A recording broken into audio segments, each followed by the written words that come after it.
এটা হচ্ছে দেশি আমলার টক পাকিয়েছি মসুর ডাল দিয়ে এবং মুগ ডাল দিয়ে, দুটো ডাল একসাথে দিই। এটা হচ্ছে দেশি আমলা। আমরা নর্মালি যেই আমরা খাই সেই আমলা তো না, সেই আমলার বীজগুলো ভিতরে এবড়ো থেবড়ো ছড়ানো ছিটানো থাকে। এটা খেয়াল করুন, আমি আপনাদেরকে দেখানোর চেষ্টা করছি।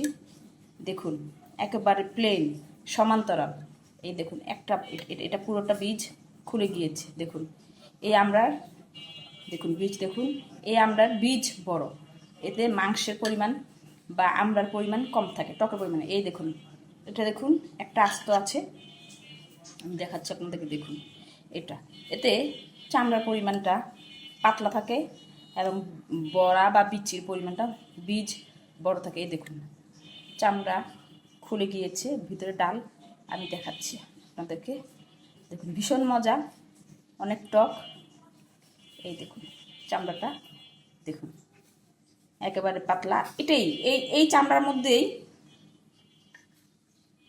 মধ্যেই টকের পরিমাণটা থাকে এবং বীজটা ভীষণ রকমের টক, প্রচণ্ড শক্ত। বিভিন্ন জিনিস তৈরিতে এই আমড়ার বীজগুলো ব্যবহার করা হয়, দেখেছেন? এই দেখুন ভীষণ পরিমাণে মজা, ভীষণ পরিমাণে টক, খুবই সুস্বাদু। মসুর ডাল দিয়ে খাওয়া যায়, ছোটো মাছ দিয়ে চচ্চড়ি করে খাবেন, এমনিতেও অনেকে ছোট থাকতে লবণ মরিচ দিয়েও খাওয়া যায়। তবে ভীষণ মজা। এটা হচ্ছে দেশি আমড়া, একেবারে আমাদের দেশীয় আমড়া।